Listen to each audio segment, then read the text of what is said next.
Good morning, everyone. BST class 12th, chapter 1. Today we'll be doing revision, and in just one class, we'll be revising the complete chapter. So that we have 5 days, and in these 5 days, we have to revise the all 5 chapters so that all the concepts are revised and you people are able to solve the paper on Monday. Okay, students. Yes, Shubhangi. सुप्रभात. अच्छा लगा ये पढ़कर. Yes, yes, students.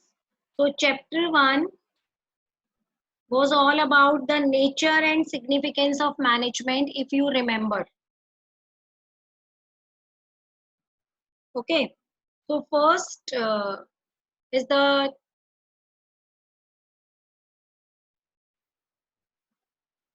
in chapter 1 we did the concept of management first, means the meaning of management. So there I told you that management is the art of getting things done through and with the people in formally organized group. So management is the art of getting things done through and with the people. Why it is written that through and with the people? Through means you are getting work done from others, but no doubt you are also becoming the part of the work of the group. You are also the part of the group. So through and with the people in formally organized group, it means the organization is a formal organization and people are working in groups. So I told you one more thing there, that management can be done only when a group of people is working. It cannot be done in isolation. One more definition I had given you of management, that was the management is the process of 5 interrelated functions. Which functions? Planning, organizing, staffing, directing, and controlling. Why management is done? That is the rest part of the definition: to accomplish the organizational objectives through the coordinated use of human and material resources. This is the definition of management. So both the definitions are good. Any one definition you can do. Then the next topic of the management was the characteristics or feature of management. There I told you total 7 characteristics. So management is a goal-oriented process. Management is a goal-oriented process. It means we have done the management to achieve the organizational goal. Every organization has different type of goals, and goals must be smart. I had given you one word there, smart. S-M-A-R-T, smart. S for specific, M for measurable, A for achievable, R for realistic, and T for time bound. All these are the features which should be there in your objectives. So every organization has set some objectives and it is striving to achieve those objectives. Second feature is dynamic process, means we have already seen that the business management has to keep working in the dynamic environment. So there are different type of changing environment which we have already studied in chapter 3, social environment, economic, political, legal and technical factors. So due to all these factors, businessman also needs to all these factors, businessman also needs to change its policies and change its decisions. Next, like McD had made major changes in menu to survive in Indian market, and there I gave you example that the aloo tikki burger is included only in Indian market, not in the foreign countries market. So this is the type of the burger which is included by McD with reference to Indian environment only. It is not included in other countries environment. Okay. So next is the multidimensional process. Management is a multidimensional process. Multidimensional process means it has 3 dimensions: management of work, management of people, then management of operations. Management, in this I told you that in every organization some work is performed, like in school teaching is done, in factories manufacturing is done. Then management of people means human resource. So management of people, I told you, has 2 dimensions: dealing the people as individuals, then dealing individuals as a group of people, because as individual people have some different type of needs, and as individuals or group have different type of needs. Group goal and individual goal must to be satisfied. Then management of operation means combination of management of people and management of work. So it requires a production process to convert the inputs and technology into desired output. So that is the management of operation. So this is interlinked with both management of work and management of people. So whenever we are talking about of management of operations, it means every organization has to do the both aspects of management. That is the management of people and management of work. So both should be considered. Next, continuous process. Management is an ongoing process, non-stopping process. All the functions, planning, organizing, staffing, directing, and controlling needs to be performed by all the persons. Next, management is a group activity. I told you there that management cannot be performed in isolation. So it is a group activity. Wherever a group of people is working, so their management will be required to get the work done from that group of people. Okay, students. So next is the uh, next feature is management is intangible, and there I told you that management is an intangible force, means which cannot be seen or touched, but its presence can be felt. How? If we are saying that in there is an organization and there is everything in order, there is no chaos, employees are happy and there is orderliness in each and everything without any chaos, and the employees are basically happy and satisfied, they are not having any grievances, it means management is good, management is there, and that are the after effects of the good management. So we can say that the management in that particular organization is good. So in case study, the last two lines can be the case study breaker line. Employees are happy and satisfied and there is orderliness instead of chaos. So that will be the management intangible. ये students, make sure 3 students को भी मैंने admit किया है, निष्ठा, Partha and साहिल. आप अगर आगे से लेट आएंगे ना, मैं क्लास स्टार्ट होने के 2 मिनट के बाद किसी को भी एडमिट नहीं करूंगी. डेली आप लोगों का ऑलरेडी मैं क्लास लेट ले रही हूँ और फिर आप 10 10 15 मिनट लेट क्लास में एंटर कर रहे हैं. तो मेक श्योर कि नेक्स्ट क्लास से आप एंटर नहीं होंगे अगर आप लेट आ रहे हो. Next, pervasive. Management is pervasive. Pervasive means universal. It is found in every organization, whether irrespective of the organization nature, size and objectives. So these were the 7 features of management. Next topic is importance of management. Management importance, I told you that 3 objectives of management. I told you management organizational objective, social objective and personal. And 3 importance points are related to those 3 objectives. Okay, so these 3 important points are related to 3 importance points, like organizational goal means group goal, achievement of group goal. Management helps to achieve group goal. This is the first objective. Second, increases efficiency. Yes, these 2 concepts are missed. Management is a process to achieve the organizational goal effectively and efficiency. Effectively means achieving the goal on time without considering cost, doing the right task on time. And efficiency means achieving the goal considering the cost. So wherever you are considering the cost only, it means you are efficient. At minimum cost you are doing work, it means you are efficient.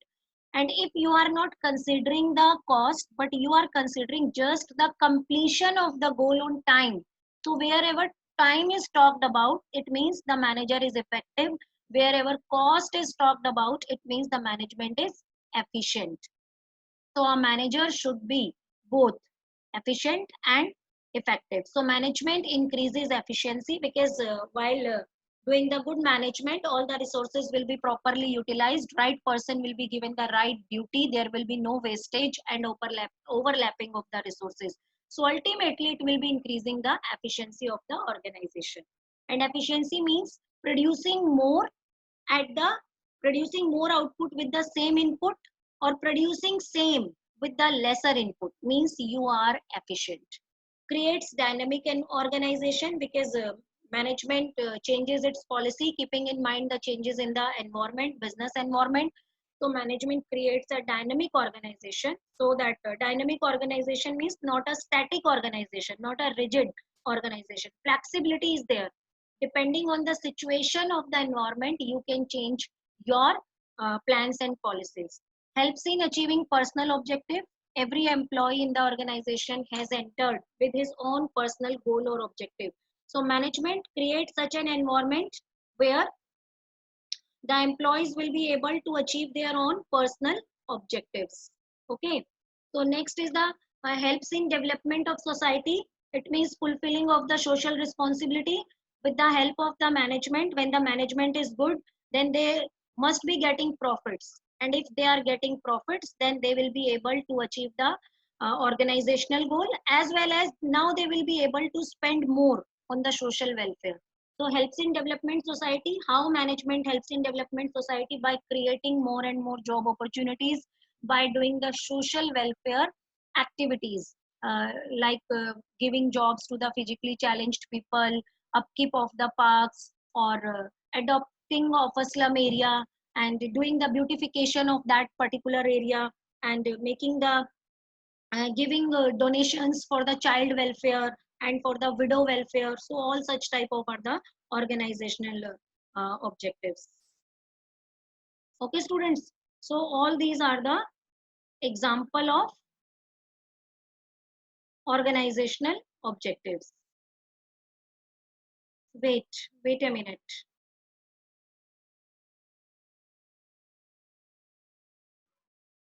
So next is so these are the 5 points of importance of management. Again, I am explaining the heading: achievement of group goals, increasing efficiency, creates dynamic organization, helps in achieving personal objectives, helps in development of society. So now the next slide, which is in relation to the all this explanation I have done. So objectives of management, I told you 3 objectives of management are there: organizational objective, social objective, and personal objective. Organizational objective, I told you 3: survival, profit, and growth. So when survival means recovering the cost, it means you are selling the goods at the revenue price, so that you people are able to cover the cost. So if you are able to cover the cost, it means you are able to survive. Then profit. After survival, definitely you are going to think about the profits. So profit is the reward of the risk taking of the businessman. Businessman has taken the risk. So for that, he must be getting the profits. Okay. Then third objective is growth. So when businessman has earned the good profits, then definitely he will be thinking about the growth of the business. Growth means like expansion of the business. Now earlier you were having a local shop. Now you want to open many more branches of your business. Earlier you were having the business only at the local level, district level. Now you want to enter in the state level business. And after that you want to enter the international business. Okay. So all these are the example of growth. Then second objective is social objective. You all know very well that the very social obligations business is using the society resources. For those society resources, it has some social obligations like giving employment to the society, providing basic amenities. Third is the personal objective. Personal objective means giving salary on time to the employees. Employees are having some needs like the basic needs, security needs, financial need. We have discussed earlier all these needs. So it is the prime most objective of the organization to fulfill all the needs of the employees, so that employees are ready to give their 100% for the organization. So 3 objectives are there: personal, social, and organizational. The next, nature of management. I told you that management is a science, management as a profession, and management as an art. Science, what do you mean by science? Science is a systematic body of knowledge. Science is a systematic body of knowledge, and which is based on general truths. General truths means some things are the truths and that are based on some systematic body of knowledge. So management is a science or not? There we discussed that management is not a complete science. It is an inexact science or impure science. So we can say management is a soft science, and it is a science just like any other social sciences. Why? because management has to deal with human being, and behavior of one human being is different from other. So we cannot say the applying of the one principle on a group of people will be giving the same result when it is applied on the other group of people. Why? Because in group of people different type of human beings are there, and they cannot say think in the same manner. So that's why it is said that some of the features of science are present in management and some of them are not present, like systematic body of knowledge.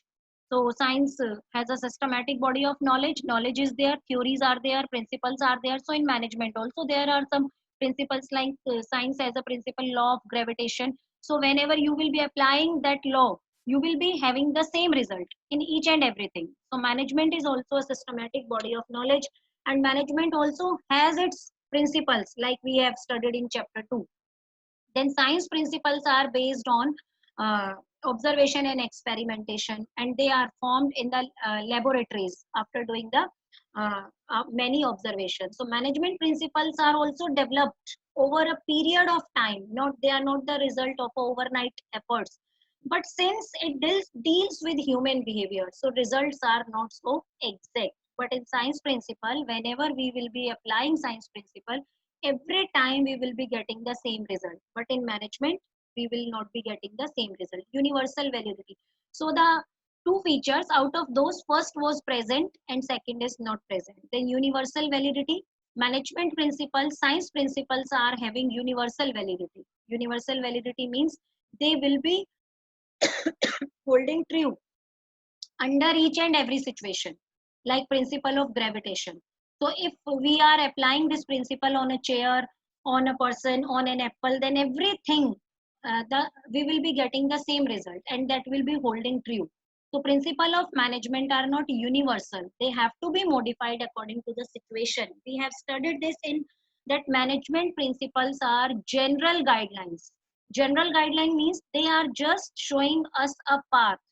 How to use that principle depends on the nature of the persons, nature of the organization, as well as on the situation. What is the situation? So we can say that principle of science are having a universal validity, but management principles are not having universal validity. So at the end we need to conclude. So in the conclusion we have to write that the sum of the features are present and some are not present. Only one feature is present and two main features are not present. So we cannot say that the management is a complete science. So it is a social science, soft science, or inexact science.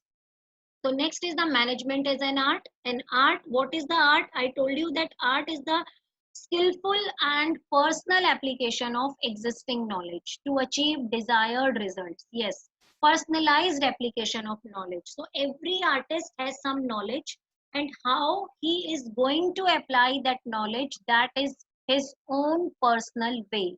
That's why it is said that personalized application. Like teaching is an art. If I am teaching here, then I am having some knowledge, and how I am going to apply that knowledge is it's my own manner. It may be matched with some other person or may not be matched.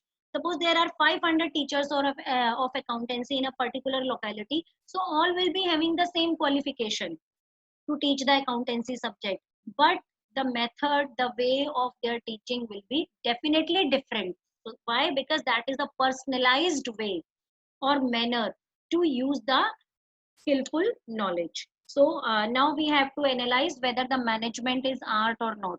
So first is the existence of theoretical knowledge. Yes, this feature is present just like any art has some knowledge. So similarly, management has also some theoretical knowledge. Like if you are going to learn the music, so music is an art. So literature is also available in music. Painting, many students are doing painting as a subject. So painting does not mean only making drawings. It has its own literature. So every art has some theoretical part. So similarly, management has also its own theoretical part. Second is personalized application. Management, the artist has to use the knowledge in his own manner, in his own personal way. Two singers having the same basic knowledge of music will sing differently. Two doctors who have passed the same degree from the same college, from the same city, but the way of treating the patient will be different. So a manager is also having the MBA. Many persons are MBA, but each and every manager is handling the problems, day-to-day problems in his own way. So we can say that the management is an art. This feature is present. Third, based on practice and creativity. Art is always based on practice and creativity. So whatever the knowledge the artist is having, that can be polished more by using it again and again, and by showing its innovative and expertise skills. So one day he will become expert. How? By by doing the practice of that particular, and by using his own creational skill, creativity. Like if a teacher has started his career, at that time he or she is a fresher in his field, so he or she may not be having the complete knowledge, because whatever he will be teaching, he will be just studying from the books, and he will be giving the knowledge to the students. But whenever a teacher who is experienced for 15 years, 10 years, then definitely he will be having more knowledge, because whatever the knowledge he has got from books, apart from that he has learned many things from his experience, and he will be giving those expertise things to their students. So that's why students always enjoy to study from an experienced teacher. Why? Because with his experience he can use the expertise. So similarly, a management can also earn by his experience and formulates his own theories and ways for in use in given situations. So next is the, so these are the three features of the art, and we can see that all these three are present. All these three are present. Okay, so we can say that the management is completely an art. श्रुति, आपने भी अभी enter किया है, आगे से मैं class में allow नहीं करूंगी. मेक श्योर क्लास की बिगिनिंग में एंटर करो, आगे से मैं क्लास को लॉक कर दूंगी 5 मिनट के बाद. So management, we can say that management is a complete art, because all the features of management art are present in management. Then management as a profession. Yes, management is a profession. Now we must know the meaning of profession. So if the question comes in exam that management, explain the nature of the management, so you are going to say that management as a science, management as an art, both. You have to explain both. So it will you will explain both, management as science, management as art. Okay, then afterwards in the conclusion, this question comes normally in 6 marker. What is the nature of management? So after that, you have to write a paragraph in conclusion that management is science as well as art, because science aspect of management gives us knowledge, and art aspect of management tells us how to apply that knowledge, because science gives us knowledge and art tells us how to apply that knowledge. And when we did the chapter, then I had given you one quotation that science and art aspect of management are just like two blades of a scissors. Like a scissor has two blades, and both blades are required to cut the cloth. If there is only one blade, then the cloth cannot be cut perfectly, or it will not be possible to cut the cloth. So both the blades are required. So similarly, art aspect and science aspect are the two blades of a scissors. And by using both the blades, the manager can be successful only while solving the day-to-day problems. So this will be the ending. Okay, so this will be the ending of this topic. Then a complete 6 marker question comes on the topic management as profession. Okay, so management as profession means, here again you have to first define the profession. So manage profession means a well-defined body of knowledge which can be acquired through training and instructions, and it follows ethical standards. For example, doctors, advocates. So we can easily define the profession. One more definition I am giving you, that profession is an occupation which requires specialized knowledge and skills. इतना भी अगर आप लिख देते हैं, then it is the complete definition of profession. Profession is an occupation which requires a special knowledge and skills, and that knowledge and skill can be acquired through training and instructions. So now we have to check whether the management is profession, yes or no. Then again we have to find out the features of the profession. The basic features are Well defined body of knowledge. Yes, management, all the professions are having the well defined body of knowledge. You can see that the first point is present in all the three. When we did management as science, then I told you systematic body of knowledge. When we did management as an art, then I told you theoretical knowledge.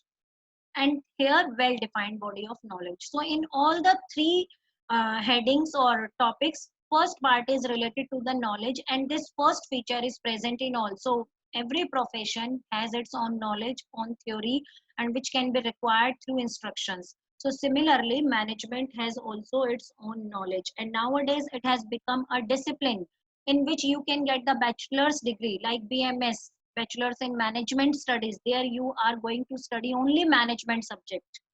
So the next is the restricted entry. In every profession, the entry of the is restricted. How? Like you want to enter in CA profession, so you have to first clear the CPT, fundamental examination of CA, and when you will be clearing that CPT exam, only then you are allowed to enter in CA profession. Then further exams you will be giving. So similarly, like you want to become a CS, company secretary, then again there is a foundation course, and without that foundation course you are not allowed to enter in that field. After clearing that, again you have to pass many exams, only then you will be allowed to do the practice as a company secretary, CS. So restricted entry is there, but in management no restricted entry is there, no additional qualifications are required. Sometimes the person is having good amount of money, he is the owner of the business, and he himself has become the manager of the business. So we can say that for becoming a manager, no particular degree or no particular restricted entry is not there. Then professional association. In management, in all the professions, there are some associations with which the all the professions are related. They are having their attachment with the professional associations. And Ishita, you have also entered right now. Please give me your reason in chat box why you have entered after the 30 minutes of the class. Right now, otherwise I will remove you. Send me your answer. All professions are affiliated to a professional association which regulates entry, grants certificates of practice, and formulates and enforces a code of conduct. So that particular professional association is conducting all the exams, and they are making all the rules and regulation, and as well as they are formulating the policies and code of conduct, and they are giving the certificate to their uh, all the candidates who are associated with that professional association. Okay students, wait a minute. So next, there is no compulsion for managers to be the members of, there is no compulsion for managers to be the members of any management association. Hence, this criterion is not fully satisfied in management. So we can say that this feature is also not present professional association, because managers need not to be associated with any such type of professional association. Rather, for managers, there is one association which is known as AIMA, All India Management Association. But it's not compulsory for the managers to be the part of that particular association. Then ethical code of conduct, all the professionals are required to follow the ethical code of conduct, means rules and regulations made by that particular professional association.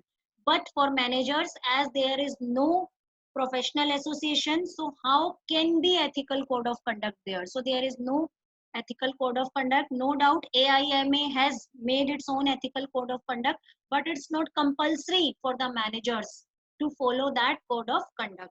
So there is no fines, no penalties if the managers are not following the code of conduct, because the membership is not required. If membership is not required, then how we can expect that the managers are following the code of conduct? Then last one is the service motive. In profession, everywhere the main motive is service. Like you can see that in doctor profession, now each and every doctor is on his or her toes. Why? Just because of service motive. In this pandemic period, each and every doctor is providing their services, so it's a service motive. But in management, we cannot have the service motive. Management is done for the business, and business we have not started for the charity. We have started business for earning the profits, because profits are required for the survival of the business, not only to fulfill the organizational objective, but also to fulfill the social responsibilities too. So we can say that this motive is also, this feature is also not present in the management. So at last we have to conclude. And what is the conclusion? Conclusion is this, that the management, out of the 5 features, only one feature is present in management. Out of the 5 features, only one feature is present in management. So management does not fulfill the exact criteria of the profession. All the features are not present. So what we can say? We can say that management is not a full-fledged profession. It is on the path of becoming a profession in near future. In near future, it will be compulsory for all the managers to have a degree like MBA in management, and to be the part of the professional body which is very much there for the managers, and to follow all the rules and regulation. In coming days it may be possible, but now not today. So we will be saying that management is not a full fledged profession. So this is the main line. It cannot be recognized as a full fledged profession. So 2 6 marker question. One is the nature of the management. If nature of the management comes in exam, then you are going to explain only art and the science aspect. And management as a profession, you have to explain the complete topic, management as a profession. Then levels of management. So time left is very less. So I'm being very fast now, because level of management was a very easy topic. We have done 3 levels of management are there: top level, middle level, and lower level. You can see from this diagram, top level means board of directors, chairman, president, and many other examples I had also given, like CEO, COO, CFO, CMO, general manager. All these are at the top level of the management. Then middle level, all the departmental manager: purchase manager, production manager, finance manager, production manager, plant superintendent. Then the lower level management, which is also known as the operational management and the supervisory management. So the example of this are supervisors, superintendent, foreman, जो हमने chapter 2 में किए थे, functional foremanship में foreman, section officer. So make sure that plant superintendent is at middle level, don't get confused. And if only superintendent is given, then it is at the lower level. And all the managers comes at the middle level, but the general manager is the manager who comes at the top level, because general manager is just after the board of directors in the companies. Top level per board of directors, CEO, CMO, chairperson, and then after the board of director, the post is general manager. So general manager is always considered at the top level. Next, 3 levels: top level, middle level, I have already told you. Then the functions, in short I am telling you all the functions. Top level management is basically doing all the important planning work, and that is the highest level, and it is having the most of the authorities. Top level is having most of the authorities. Maximum authorities are with the top level management, and they are responsible for the welfare and the survival of the organization.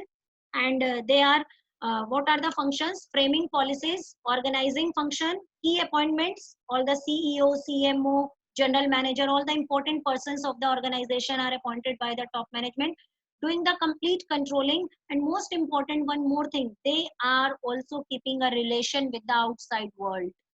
Whatever the changes, scanning, environment scanning, they are doing on daily basis. Then the middle level, I told you about this level, that this is a link in between the top management and the supervisory management. So whatever the instructions top management is giving to the middle level is further passing those instructions to the lower level.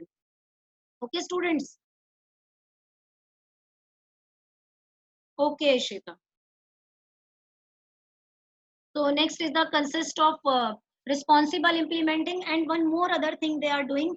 They are uh, sending the feedback of the lower level, their performance report, to the top level.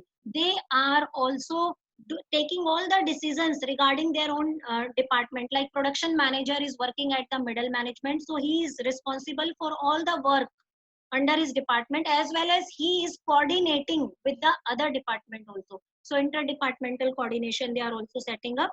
Then the third is the lower level. Make sure whenever assignment of duties, link, communication, coordination, all these are the function of middle level. Supervisory level is the level which is directly related with the workers. So it is the level which is directly attached with the workers. They have to get the work done from the workers. They have to oversee when the workers are doing the task, and simultaneously they have to give them training also. So link between the middle management and the workforce, quality maintenance, guide to the workers, supervisors, ensures discipline, ensures training to the workers. If workers are not able to perform the task, then they provide training.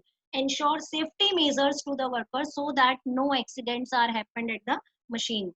Next, 5 functions of management. Planning. Management is a series of 5 functions, interrelated 5 functions. Planning, organizing, staffing, directing, controlling. These are the 5 chapters which are left in the management book. First 3 chapters we have done. So functions we will be starting after cycle test. Planning, organizing, staffing, directing, and controlling are the 5 functions of the management which each and every manager has to perform. Now the last topic, I am not going to explain these functions because we will be explaining it in the chapter itself. When we will be doing these chapters, there will in detail we will be explaining it. Then the coordination. Coordination is very important function of the management. It is not a separate function of the management. Rather, it is the function which is present in all the functions of management. So, I had given you 2-3 words while finding out the coordination answer in the case studies, like harmony, balancing, timing. So these are the 3 words: harmony, synchronization, balancing, and timing. If you find all these words in any of the case study, then the answer is coordination. Orderly arrangement of group efforts to maintain harmony among individual efforts towards the accomplishment of goal or the organization. Characteristics of coordination: integrates group efforts, ensures unity of action, continuous process, pervasive function, responsibility. Coordination is the responsibility of all the managers. It is not like key top level managers are doing coordination. Each and every manager has to coordinate with others. Pervasive, required everywhere. Continuous, you all know. Then ensure unity of action. All the employees in the organizations are working, doing work for them own in their own way, and the whole of the work done by the different employees is coordinated uh, directed towards a direction to bring the unity of action. Deliberate function. Coordination is a deliberate function. It means it is created deliberately. Deliberately means intentionally. It is not achieved automatically. And the last topic, importance of coordination. Why the coordination is important? Growth, functional differentiation, and specialization. So these are the 3 reasons. When the business grows in size, number of more people will be there, then it will be difficult to work alone. So in that case, coordination will be required, because as many of the people will be there in the organization,